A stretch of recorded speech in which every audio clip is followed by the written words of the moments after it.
ओम शांति। ओम शांति। आज की तारीख है 1 अक्टूबर 2020, अक्टूबर मास का पहला दिन। साकार महावाक्य। बाबा कहते, मीठे बच्चे, तुम्हें देवता बनना है, तुम्हें देवता बनना है, तुम्हें देवता बनना है। आप सोचें 3 बार क्यों? क्योंकि हम भूल जाते हैं कि हमें देवता बनना है। हम सोचते हैं कि सामने वाला देवता बन रहा है तो बस हम उसकी ही करेक्शन करते रहें।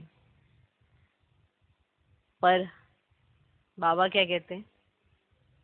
तुम्हें देवता बनना है, माना मुझे देवता बनना है। तो मुझ में ये चीजें नहीं होनी चाहिए, ये चीजें होनी चाहिए, क्योंकि बनना मुझे देवता है। इसीलिए बाबा कहते, तुम्हें देवता बनना है, इसीलिए माया के अवगुणों का त्याग करो। बाबा कहते, मीठे बच्चे, तुम्हें देवता बनना है। ये बात जिसको जितनी जल्दी समझ आ जाएगी वो उतनी जल्दी बनेगा। अब आप कहेंगे, समझ तो हमें आ चुकी है पर यथार्थ नहीं आई है। इसीलिए जब माया के अवगुण आते हैं हम में, दूसरे में नहीं, हम में, तो हम उनका त्याग सहजता से नहीं कर पाते हैं। बड़ी मेहनत लगती है, क्योंकि हम ये भूल जाते हैं कि मुझे देवता बनना है। इसीलिए बाबा कहते, बच्चे, मीठे बच्चे, तुम्हें देवता बनना है, इसीलिए माया के अवगुणों का त्याग करो। गुस्सा करना, मारना, तंग करना, बुरा काम करना, चोरी चकारी करना, ये सब महापाप है। जैसे बात बात पे गुस्सा आ जाना, ये महापाप में गिना जाता है। मारना, चाहे आप हंसी में, चाहे आपको गुस्से में, हाथ नहीं उठाना है, ये धारणा बनाए ना। क्या कहते, हंसी हंसी में ऐसे ही एक दूसरे के साथ हम ऐसे खेल रहे थे, हंसी हंसी में। पर ये हंसी हंसी कब हंसी लूट लेती है और कब हाथापाई होने लगती है, इसका अंदाजा भी नहीं लगता। क्योंकि माया के अवगुण है किसी पे हाथ उठाना, मारना, तंग करना, मतलब किसी को भी तंग करना, चाहे किसी भी बात से तंग करना। कोई अगर तंग हो रहा है तो ये महापाप है। बुरा काम करना, जो आप भगवान के समक्ष नहीं करते तो माना वो बुरा काम है। जो आप भगवान के सामने नहीं कर सकते और अकेले में करते, माना वो बुरा काम है। तो बुरा काम करना, चोरी चकारी करना, ये सब महापाप है। अगर हमें ये याद रहेगा ये महापाप है, तभी तो इन अवगुणों का त्याग करेंगे। वरना होता क्या है, इन अवगुणों का आधार लेकर जीवन जीना शुरू कर देते हैं और कहीं ना कहीं ये अवगुण अपने अंदर फंसा लेते हैं। और फिर हम कारण ढूंढते हैं कि हमारे अंदर ये अवगुण आया, इसका कारण क्या है। फिर हम किसी ना किसी को कारण बनाते हैं और खुद बहुत सेंसिटिव बन जाते हैं, दया के पात्र बन जाते हैं। पर हमें तो देवता बनना है और अवगुणों का त्याग करना है। फिर हमें दूसरों से रहम की गुहार क्यों लगानी चाहिए? हमें तो इन अवगुणों का त्याग करना है, क्योंकि ये महापाप है। तो जब तक ये याद नहीं रहेगा कि गुस्सा करना भी महापाप है, किसी को मारना भी महापाप है, तंग करना भी महापाप है, बुरा काम करना भी महापाप है, चोरी चकारी करना महापाप है, जब तक ये सब याद नहीं रहेगा तो देवता कैसे बनेंगे? में कोई भी ऐसा कर्म नहीं होना चाहिए जो परमात्म डायरेक्शन के विपरीत हो। हर कर्म परमात्म डायरेक्शन के साथ ही करने चाहिए। श्रीमत के आधार पर कोई भी कर्म श्रेष्ठ कर्म में गिना जाता है। श्रीमत के विपरीत हर कर्म विकर्म ही कहलाया जाता है और वो माया के वशीभूत होके किया जाता है। इसीलिए महापाप ही लगता है, क्योंकि हमें तो देवता बनना है। कि कहीं वापिस तो मनुष्य नहीं बन जाते, जिसके आधार पर हम माया के अवगुणों को साथ में लेकर चलना शुरू कर दें और फिर किसी ना किसी को कारण बना के खुद को बहुत सेंसिटिव बना के बस ये कहते हमने कुछ नहीं किया।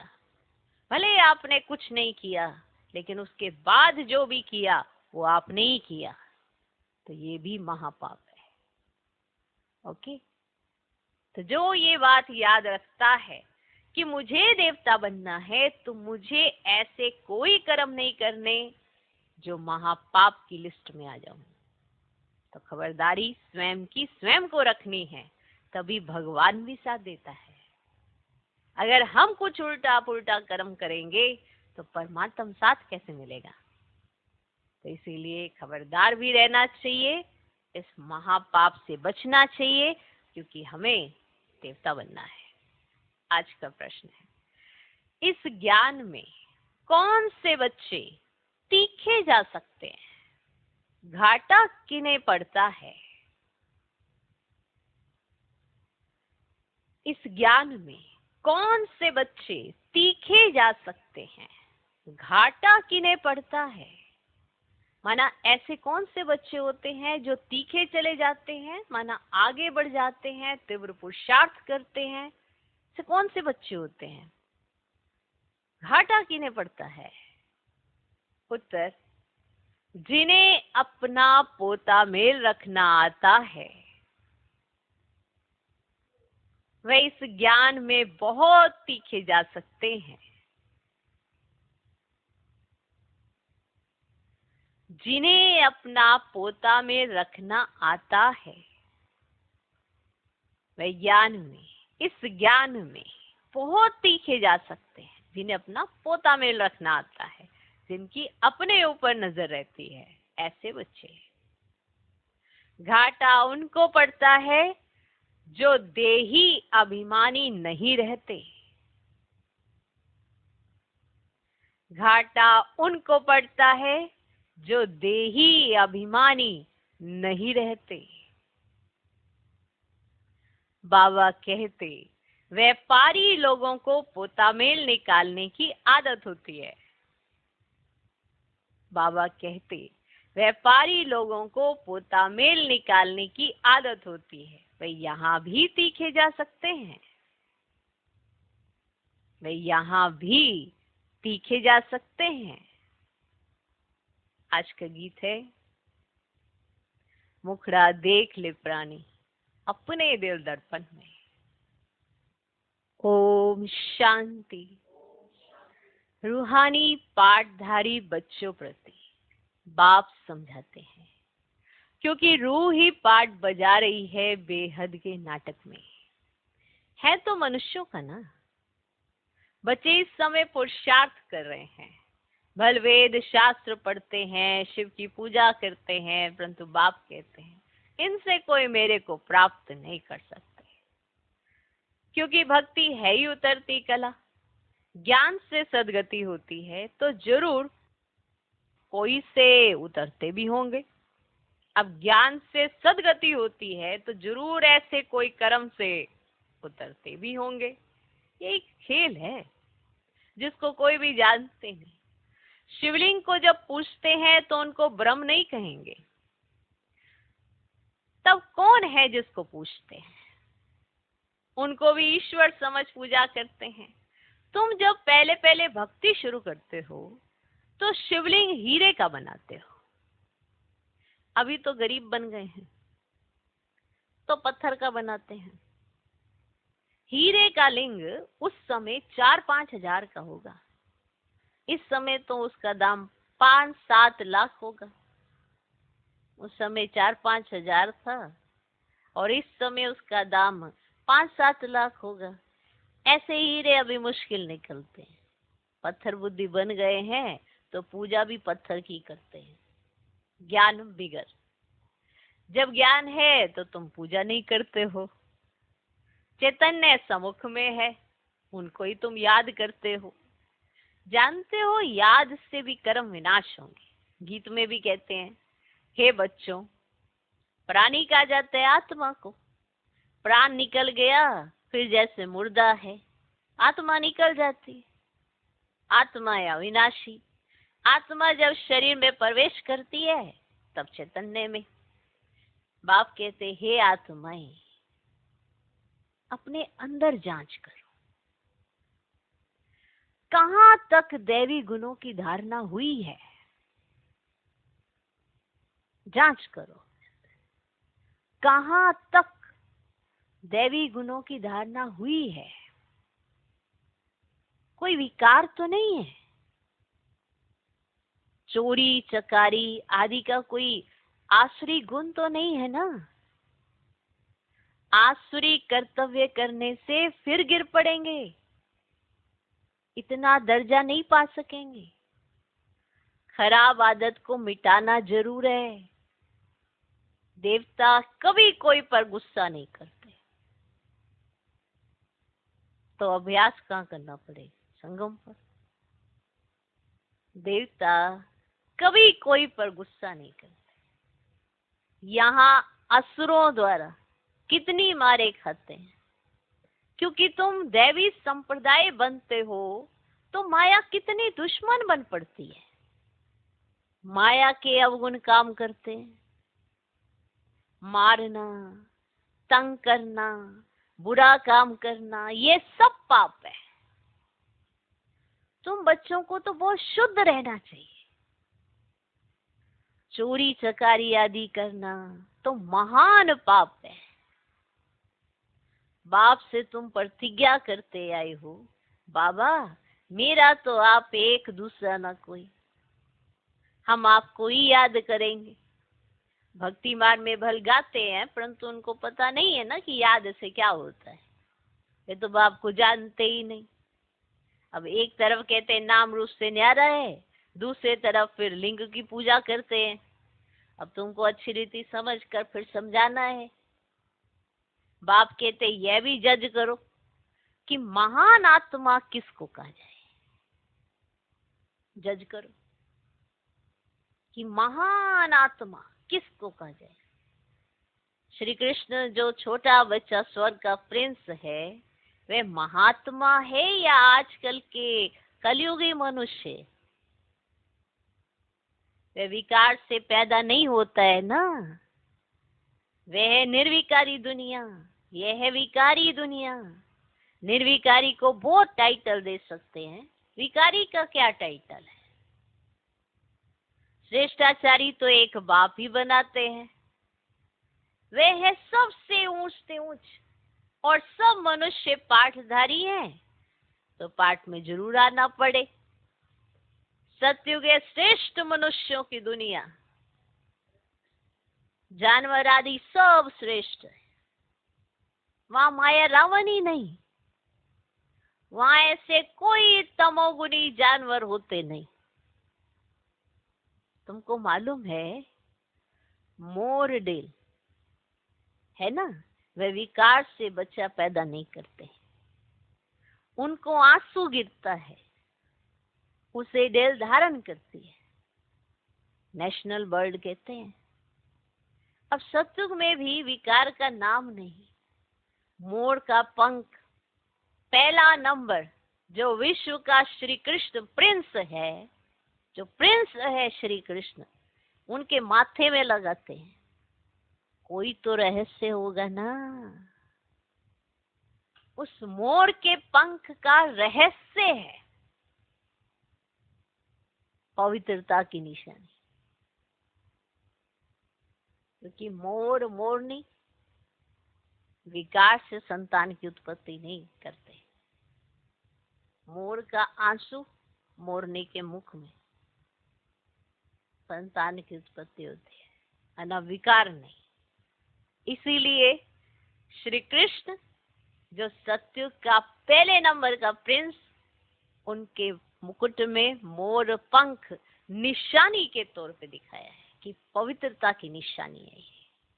इसीलिए नेशनल बर्ड मोर। कुछ तो रहस्य होगा ना। सत्युग में भी विकार का नाम नहीं, मोर का पंख पहला नंबर जो विश्व का प्रिंस है श्री कृष्ण, उनके माथे में लगाते हैं। कोई तो रहस्य होगा ना।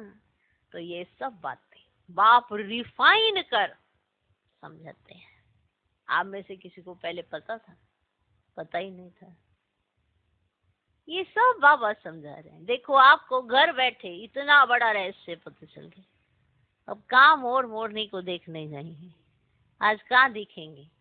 नहीं दिखते हैं ना। अब कौन उसमें जाएगा? मनुष्य के पास इतना समय नहीं। और आप घर में बैठे इतना बड़ा रहस्य आप जान सकते हैं। किसने बताया? बाबा ने। पूरा रिफाइन कर बाबा समझाते हैं। वहां बच्चे कैसे पैदा होते हैं वे तो तुम जानते हो। वहां विकार होते ही नहीं। बाप कहते तुमको देवता बनाते हैं तो अपनी जांच पूरी करो। मेहनत बिगर विश्व का मालिक थोड़ी बन सकेंगे। जैसे तुम्हारी आत्मा बिंदी है वैसे बाप भी बिंदी है। इसमें मूंझने की तो कोई दरकार ही नहीं है। कोई कहते हैं हम देखें, है ना, बाबा बिंदी है तो हमें दिखाओ, हम देखें। बाप कहते हैं देखने वालों की तो तुमने बहुत पूजा की, फायदा कुछ भी हुआ नहीं। अब यथार्थ रीति मैं तुमको समझाता हूं। मेरे में सारा पार्ट भरा हुआ है। सुप्रीम सोल हूं ना, सुप्रीम फादर। कोई भी बच्चा अपने लौकिक बाप को ऐसे नहीं कहेंगे। एक को ही कहा जाता है। सन्यासियों को तो बच्चे है नहीं जो बाप कहें। ये तो सब आत्माओं का बाप है जो वर्षा देते हैं। उन्हों का कोई गृहस्थ आश्रम तो ठहरा नहीं। बाप समझाते हैं तुमने ही 84 जन्म भोगे। पहले पहले तुम सत्व प्रधान थे, फिर नीचे उतरते आए हो। अभी कोई अपने को सुप्रीम थोड़े ही कहेंगे, अभी तो नीच समझते हैं। बाप बार बार समझाते हैं मूल बात कि अपने अंदर देखो कि हमारे में कोई विकार तो नहीं है। अपने अंदर देखो। ये चेकिंग बहुत ज्यादा जरूरी है क्योंकि देवता भी तुम्हें बनना है। अपने अंदर देखो कि हमारे में कोई विकार तो नहीं है। रात को रोज अपना पोता मेल निकालो। व्यापारी हमेशा पोता मेल निकालते हैं, उनकी दिनचर्या में शामिल होता है। जब तक वो पोता मेल नहीं निकाल देते तब तक उनकी दिनचर्या कंप्लीट नहीं होती। वो उससे ये नहीं कहते कि ये कार्य करना है। जैसे स्नान करके भोजन स्वीकार करना होता है, ऐसे ही रात्रि के अंत से पहले उन्हें पोता मेल निकालना होता है। सही व्यापारी वो जो रात को सोने से पहले घाटा और फायदा चेक कर ले, उसका व्यापार कभी डूबता नहीं। वो चेकिंग कर लेता है। इसी तरह से हमें भी ये व्यापारी बनना चाहिए कि हमें अपनी जांच करनी चाहिए कि आज के दिन में क्या मैंने घाटा डाला अपने को, क्या मैंने फायदा डाला और क्या मुझे कल करना है। इसलिए बाबा व्यापारी का एग्जाम्पल देते हैं। सर्विस वाले ये पोता मेल नहीं चेक करते। वो तो 8 घंटा नौकरी की, चलो चू खत्म। व्यापारी हमेशा पोता मेल निकालते। गवर्नमेंट सर्वेंट पोता मेल नहीं निकाल सकते। गवर्नमेंट एम्प्लॉय जो होते हैं ना, वो पोता मेल नहीं निकाल सकते। उन्हों को तो मुकर्रर तनख्वाह मिलती है। इस ज्ञान मार्ग में भी व्यापारी तीखे जाते हैं। पढ़े लिखे ऑफिसर्स इतना नहीं। व्यापार में तो आज 50 कमाया, कल 60 कमाएंगे, कभी घाटा भी हो जाएगा। गवर्नमेंट सर्वेंट की फिक्स पे होती है। इस कमाई में भी अगर देही अभिमानी नहीं होंगे तो घाटा पड़ जाएगा। माताएं तो व्यापार करती नहीं, उनके लिए फिर और ही सहज है। कन्याओं के लिए भी सहज है, क्योंकि माताओं को तो सीढ़ी उतरनी पड़ती है, बलियारी उनकी जो इतनी मेहनत करती है। कन्याएं तो विकार में गई नहीं तो छोड़ी फिर क्या, पुरुषों को तो मेहनत लगती है, कुटुंब परिवार की संभाल करनी पड़ती है, सीढ़ी जो चढ़ी है वह सारी उतरनी पड़ती है। घड़ी घड़ी माया थप्पड़ मार गिरा देती है। अभी तुम भी के बने हो, कुमारियां पवित्र ही होती हैं। सबसे जास्ती होता है पति का प्रेम। तुम्हें तो पतियों के पति को याद करना है और सबको भूल जाना है। माँ बाप का बच्चों में मोह होता है, बच्चे तो हैं ही अनजान। माँ बाप का बच्चे में मोह होता है, बच्चे अनजान। शादी के बाद मोह शुरू होता है। पहले स्त्री प्यारी लगती, फिर विकारों में ढकेलने की सीढ़ी शुरू कर देते हैं। कुमारी निर्विकारी है तो पूजी जाती है, अब तुम्हारा नाम है बीके, तुम महिमा लायक बन, फिर पूजा लायक बनते हो। बाप ही तुम्हारा टीचर भी है, तो तुम बच्चों को नशा रहना चाहिए ना, रहना चाहिए ना कि हम स्टूडेंट हैं, भगवान जरूर भगवान भगवती ही बनाएंगे। सिर्फ समझाया जाता है भगवान एक है, बाकी सब है भाई भाई, दूसरा कोई कनेक्शन नहीं है। प्रजापिता ब्रह्मा से रचना होती है, फिर वृद्धि होती है। अब आत्माओं की वृद्धि नहीं कहेंगे, वृद्धि मनुष्यों की होती है। अब आत्माओं का तो लिमिट नंबर है, बहुत आते रहते हैं, जब तक वहां है आते रहेंगे, झाड़ बढ़ता रहेगा, ऐसे नहीं कि सूख जाएगा। हाँ, इनकी भेंट बैन एंट्री से की जाती है ना, फाउंडेशन है ही नहीं, बाकी का सारा झाड़ खड़ा है, बस फाउंडेशन ही नहीं है। अब तुम्हारा भी तो ऐसे ही है, फाउंडेशन है ही नहीं, कुछ ना कुछ निशानी है। अभी तक भी मंदिर बनाते रहते हैं। मनुष्यों को थोड़ा ही पता है कि देवताओं का राज्य कब था, फिर कहाँ गया। ये नॉलेज तुम ब्राह्मणों को ही है। अब मनुष्यों को ये मालूम ही नहीं है कि परमात्मा का स्वरूप बिंदी है, ये भी पता नहीं है। अब गीता में लिख दिया है कि वे अखंड ज्योति स्वरूप है। आगे बहुतों को साक्षात्कार होता था भावना अनुसार, कितना अच्छा पॉइंट है। आगे बहुतों को साक्षात्कार होता था भावना अनुसार, बहुत लाल लाल हो जाते थे, बस हम नहीं सहन कर सकते, इतना मन ऐसे लाल लाल हो जाते थे। अब वह तो साक्षात्कार था। बाप कहते साक्षात्कार से कोई कल्याण नहीं। यहाँ तो मुख्य याद की यात्रा, जैसे पारा खिसक जाता है ना, याद भी घड़ी घड़ी खिसक जाती है। कितना चाहते हैं बाप को याद करें, फिर और ख्याल आ जाते हैं। इसमें ही तुम्हारी रेस है। ऐसे नहीं कि फट से पाप मिट जाएंगे, समय लगता है। कर्मातीत अवस्था हो जाए तो फिर तो यह शरीर ही ना रहे, परंतु अभी कोई कर्मातीत अवस्था को नहीं पा सकते हैं, फिर उनको सत्युगी शरीर चाहिए। तो अब तुम बच्चों को बाप को ही याद करना है, अपने को देखते रहो, हमसे कोई बुरा काम तो नहीं होता है, ये जरूर देखते रहो कि हमसे कोई बुरा काम तो नहीं होता है। पोता मिल जरूर रखना है, ऐसे व्यापारी झट साहूकार बन सकते हैं। बाप के पास जो नॉलेज है वे दे रहे हैं। बाप कहते मेरी आत्मा में ये ज्ञान नूंदा हुआ है, बाबा कहते मेरी आत्मा में ना ये ज्ञान नूंदा हुआ है। हूबहू तुमको वही बोलेंगे जो कल्प पहले ज्ञान दिया था। बच्चों को ही समझाएंगे और क्या जाने। तुम इस सृष्टि चक्र को जानते हो, इसमें सब एक्टर्स का पार्ट नूंदा हुआ है, बदल सदल नहीं सकता, ना कोई छुटकारा पा सकता है। हाँ, बाकी समय मुक्ति मिलती है।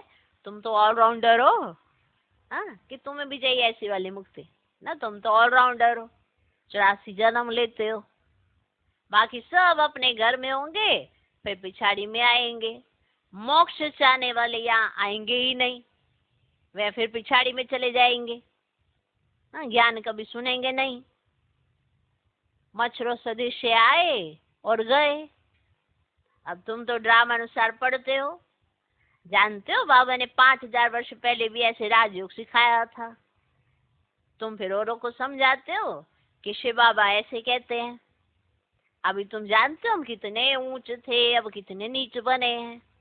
फिर बाप ऊंच बनाते तो ऐसे पुरुषार्थ करना चाहिए ना, करना चाहिए ना। अब यहाँ तुम आते हो रिफ्रेश होने, अब इसका नाम ही पड़ा है मधुबन। क्या नाम है? मधुबन। तुम्हारे कलकत्ता व बॉम्बे में थोड़ी मुरली चलाते हैं, मधुबन में ही मुरली बाजे। मुरली सुनने के लिए बाप के पास आना होगा रिफ्रेश होने। नई नई पॉइंट्स निकलती रहती हैं।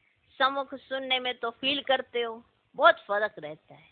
आगे चल बहुत पार्ट देखने हैं।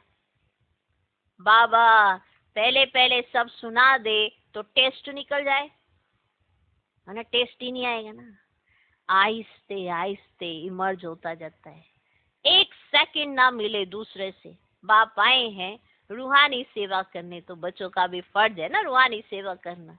कम से कम ये तो बताओ, बाप को याद करो और पवित्र बनो। पवित्रता में ही फेल होते हैं क्योंकि याद नहीं करते हैं। तुम बच्चों को तो बहुत खुशी होनी चाहिए। हम बेहद के बाप के सम्मुख बैठे हैं जिसको कोई भी नहीं जानते। ज्ञान का सागर वह शिव बाबा ही है।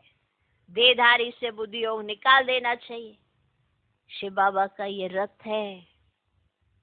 इनका रिगार्ड नहीं रखेंगे तो धर्मराज द्वारा बहुत डंडे खाने पड़ेंगे। और इनका रिगार्ड नहीं रखेंगे। कई कहते हैं कि बाबा कहते हैं कि इनको याद नहीं करो, और कभी कभी बाबा कहते हैं कि ऐसा करो। बाबा कहते हैं रिगार्ड रखो। रिगार्ड रखना और याद करना बहुत अंतर है। जब हम पढ़ाई में टीचर का रिगार्ड करते हैं, टीचर को याद नहीं करते हैं, टीचर का रिगार्ड करते हैं, तो पढ़ाई ऑटोमेटिकली अंदर चली जाती है बुद्धि के। क्योंकि याद पढ़ाई रहनी है, पर बुद्धि में टीचर का रिगार्ड होना बहुत जरूरी है। अगर जिस स्टूडेंट को टीचर का रिगार्ड नहीं रहता तो वो पढ़ाई बुद्धि में नहीं जा पाती और वही सब्जेक्ट डिफिकल्ट हो जाता है। वरना कोई भी सब्जेक्ट डिफिकल्ट नहीं होता है, सिर्फ मेथड समझ आना चाहिए। और मेथड क्या है कि टीचर जो पढ़ाए वो याद रखना है, पर कौन पढ़ा रहा है उसका रिगार्ड रखना है। तो दादा माना ब्रह्मा बाबा, उनका इतना रिगार्ड रखना है, इतना रिगार्ड रखना है कि शिव बाबा याद आए। अगर ब्रह्मा बाबा की याद माना उनका रिगार्ड नहीं रखेंगे तो शिव बाबा की याद भी नहीं रहेगी। अब यहाँ याद और रिगार्ड दोनों अलग हैं, इसलिए बताया टीचर और पढ़ाई दोनों अलग हैं। टीचर का रखे रिगार्ड तो ब्रह्मा बाबा का रखे रिगार्ड, और याद करें शिव बाबा को। शिव बाबा के द्वारा मिलती पढ़ाई उसको याद रखें। याद से होंगे विक्रम विनाश। लेकिन अगर रथ का रिगार्ड नहीं रखा तो धर्मराज द्वारा बहुत डंडे खाने पड़ेंगे। बड़ों का रिगार्ड तो रखना है ना। आदि देव का कितना रिगार्ड रखते हैं, जड़ चित्र का इतना रिगार्ड है तो चैतन्य का कितना रखना चाहिए। जड़ चित्र होते हैं उनको नीचे नहीं रखते हैं, उनको पूरा सम्मान देते हैं। जड़ चित्र का इतना रिगार्ड रखते हैं तो चैतन्य का कितना रखना चाहिए। स्वच्छ होके जड़ चित्रों के पास जाते हैं, नहा धोके एकदम स्वच्छ होके जड़ चित्रों के पास जाते हैं, कहते हैं पाप लग जाएगा अगर ऐसे ही जाएंगे तो। सोचो, तो हमें भी तो मन वाणी कर्म से स्वच्छ होके बाप के पास आना चाहिए, नहीं तो पाप लग जाएगा। इसलिए जड़ चित्र का इतना रिगार्ड है तो चैतन्य का कितना रखना चाहिए। अच्छा, मीठे मीठे सिकिलदे बच्चों प्रति माता पिता बाप दादा का याद प्यार और गुड मॉर्निंग। रूहानी बाप की रूहानी बच्चों को नमस्ते। हम रूहानी बच्चों की भी रूहानी बाप को नमस्ते नमस्ते नमस्ते। Good morning good morning good morning. धारणा के लिए मुख्य सार। पहला पॉइंट, अंदर में अपनी जांच कर दैवी गुण धारण करने हैं। माना जो अपनी जांच करता रहता है, क्या मेरे में कमी रह गई, क्या मैंने गलती कर दी और क्यों मेरे से ऐसा हो गया, ये है अपनी जांच करना। सीन आया, सीन में दूसरे के प्रति मत सोचो, क्योंकि उससे आपका कोई उत्थान नहीं होना, पता नहीं होना है। अगर आप दूसरों की भूले के बारे, अगर आपसे भूल नहीं हुई है तो बात को भूल जाओ, याद रखना। बाबा के महावाक्य हैं, अगर भूल नहीं हुई तो बात भूल जाओ, और अगर बात याद रही तो अगेन भूल होगी। ये दूसरी भूल है कि आपने बात याद रखी, लेकिन अगर आपने गलती नहीं की है तो बात भूल जाओ। कितनी अच्छी अच्छी चीजें हैं, अगर प्रैक्टिकल में आ जाए ना तो आपसे बड़ा खुश नसीब कोई नहीं है। तो अंदर में अपनी जांच कर दैवी गुण धारण करने हैं, खराब आदतों को निकालना है, खराब आदतों को निकालना है। कोई ना कोई खराब आदत तो होगी ना, उसको निकालते जाओ। कईयों में बहुत ऐसे रूडली बात करने की आदत होती है, कईयों में बहुत रफ तरीके से दूसरे को ना देखते हुए ऐसी आदतें होती हैं। ये सब भी निकालनी है। ये भी पाप की डिक्शनरी में ही आती हैं कि आप ऐसा काम करते हैं कि सामने वाले को ये संकल्प चलने लगते हैं कि अरे, तो आप किसी के संकल्प चला देना, ये भी तो पाप की उसमें आ गया। अब वो सामने वाली आत्मा भूल गई तो ये उसके पुण्य में चला गया। इसमें बड़ा सारा खेल है। ये सारा का सारा खेल परमात्मा के सामने बचता है, ठीक है। तो रिकॉर्ड परमात्मा चेक करेगा। कईयों को ये लगता है कि मुझे पता है क्या पाप क्या पुण्य है, नहीं पता है, क्योंकि परमात्मा दृष्टि से क्या पाप क्या पुण्य वो बाबा के महावाक्यों में अपने आप पता चल जाता है कि सच में पाप और पुण्य की डेफिनेशन हम सबको नहीं आती है। लेकिन जितना ये बताया गया कि महापाप क्या है तो उस पर खबरदारी रखनी बहुत ज्यादा जरूरी है कि ये छोटी छोटी बातें अगर ध्यान में रहेंगी, मारना, हंसी में भी किसी के ऊपर हाथ उठाना, ये भी पाप की डिक्शनरी में ही आता है। तंग करने, कईयों को बड़ा मजा आता है दूसरे को तंग करने में। होती हैं ऐसी गंदी गंदी सी आदतें, अजीबोगरीब सी होती हैं, तो खत्म कर देनी चाहिए। अंदर में अपनी जांच कर दैवी गुण धारण करने हैं, खराब आदतों को निकालना है, प्रतिज्ञा करनी है बाबा हम कभी भी बुरा काम नहीं करेंगे। प्रतिज्ञा करनी है कि बाबा हम कभी भी बुरा काम नहीं करेंगे।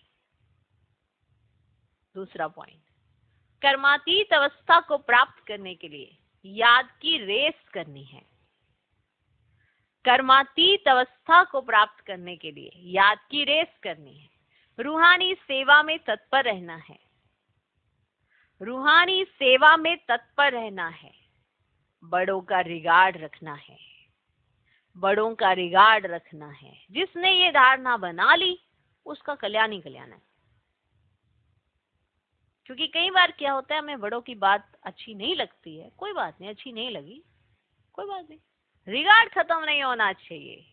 क्योंकि बात अच्छी नहीं लगी कोई बात नहीं, नहीं हो सकता है कि सोचने समझने की एक अलग तरीका होता है ना। ऐसे जैसे आज की न्यू जनरेशन जो सोचती है वो पहले के जो लोग सोचते थे, डिफरेंस हो सकता है सोचने में, लेकिन रिगार्ड नहीं खत्म करना चाहिए। अगर रिगार्ड खत्म कर देंगे तो खुद को खत्म कर देंगे।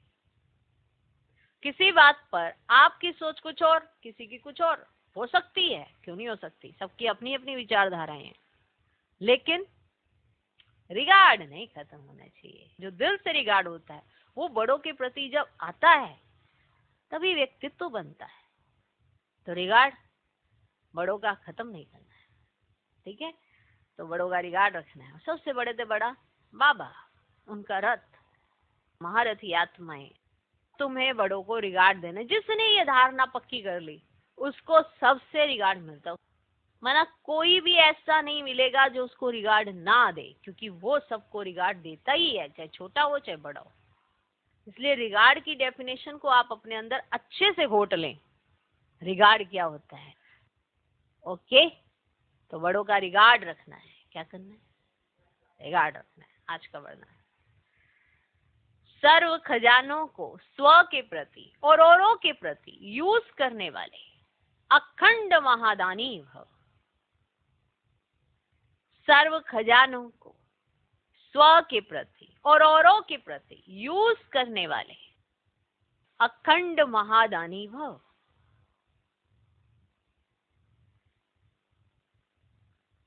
सर्व खजानों को स्व के प्रति और औरों के प्रति यूज करने वाले अखंड महादानी भव। जैसे बाप का भंडारा सदा चलता रहता है, रोज देते हैं, ऐसे आपका भी भंडारा लंगर चलता रहे, क्योंकि आपके पास ज्ञान का, शक्तियों का, खुशियों का भरपूर भंडारा है। ज्ञान का, शक्तियों का, खुशियों का, ज्ञान का, शक्तियों का, खुशियों का भरपूर भंडारा है। इसे साथ में रखने व यूज करने में कोई भी खतरा नहीं है। ये ऐसा भंडारा है, इसे साथ में रखने में और इसे यूज करने में कोई भी खतरा नहीं है। ज्ञान का, शक्तियों का, खुशियों का। ये भंडारा खुला होगा तो चोर नहीं आएगा। ज्ञान का, शक्तियों का, खुशियों का। अगर ये भंडारा खुला होगा तो चोर नहीं आएगा। बंद रखेंगे तो चोर आ जाएंगे। इसलिए रोज अपने मिले हुए खजानों को देखो और स्व के प्रति, औरों के प्रति यूज करो तो अखंड महादानी बन जाएंगे। आज का स्लोगन, सुने हुए को मनन करो। मनन करने से ही शक्तिशाली बनेंगे। सुने हुए को मनन करो। जो आप सुन रहे हो उसके बारे में सोचो जरूर, क्योंकि सिर्फ सुन लिया, रख लिया, कापियों में रह गया, उससे आपको पावर नहीं मिलने वाली है। लेकिन अगर आपने सुना और उस पे मनन चिंतन किया कि हाँ ये बात तो बिल्कुल सही है, उससे आपको शक्ति मिलती है और वही शक्ति आप कार्य में यूज कर सकते हो। तो अपने लिए भी यूज कर सकते हो, दूसरों के लिए भी यूज कर सकते हो। तो फिर सर्वशक्तिमान की संतान, शक्तिशाली मास्टर सर्वशक्तिमान तभी तो कहलाए जाएंगे। तो शक्तियां आए, शक्तियां यूज हो तो वो बढ़ती हैं। तो सुने हुए को मनन करो, मनन करने से ही शक्तिशाली बनेंगे। ओम शांति।